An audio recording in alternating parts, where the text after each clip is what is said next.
आज बघा लेकीला खायचा होता केक, रवा केक. तिला बोली तूच बनव, कारण मी दिवसभर काम करून कंटाळली होती. घराची शिफ्टिंग चालू होती म्हणून. तर बघा मी फक्त कॅमेरा धरला आहे, तिनेच केक बनवलेला आहे. पूर्ण रेसिपी तिनेच केलेली आहे. किती सुंदर झालेला आहे केक. चला आपण पटकन रेसिपी बघूया. तर बघा मिक्सरचं भांडं घेतलेलं आहे, त्याच्यामध्ये बारीक रवा घेतलेला आहे 1 वाटी. अर्धी वाटी आपली रेग्युलर साखर घेतलेली आहे, ती मिक्सरमधून फिरवून घ्यायची आहे. असं बघा त्याचं पीठ झालं पाहिजे. आणि आता त्याच्यामध्येच आपण अर्धी वाटीभर दही घेतलेलं आहे, पाव वाटी तूप किंवा तेल घ्यायचं. मी तेल घेतलेलं आहे. थोडंसं दूध घेतलेलं आहे आणि ती परत एकदा फिरवून घेतलेलं आहे. बघा आता हे मिश्रण तुम्हाला पातळ वाटतं आहे, हे आपण 10 मिनटं ठेवून देणार आहोत. तोपर्यंत तर बघा इथे मी कढई प्री हीट ती मी करायला ठेवली होती.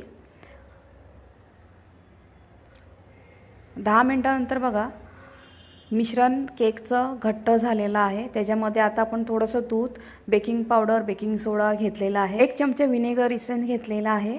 मिश्रण बघा आपलं एकदम मस्त रिबीनसारखं तयार झालेलं आहे.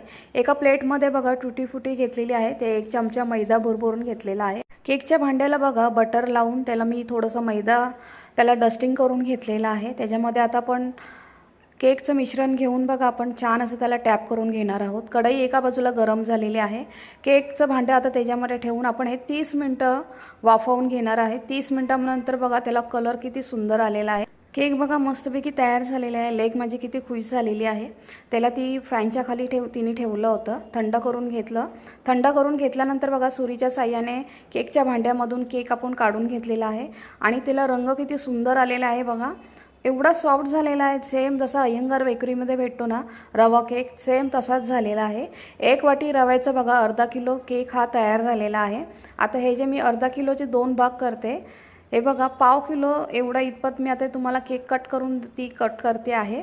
त्याचे छान असे त्याचे स्लायसेस कट केलेले आहे आणि रंग किती सुंदर आलेला आहे, जाळी किती सुंदर आलेली आहे बघा केकला. तर ही रेसिपी कशी वाटली नक्की कमेंट करून सांगा. चॅनलवर तर नवीन आला असाल तर प्लीज सबस्क्राईब करा, बेल आयकॉन क्लिक करा. रेसिपी नक्की करा. टी टाईममध्ये वगैरे मधल्या वेळेमध्ये मुलांच्या डब्याला देण्यासाठी ही एकदम बेस्ट रेसिपी आहे. तर नक्की करून बघा. थँक्यू.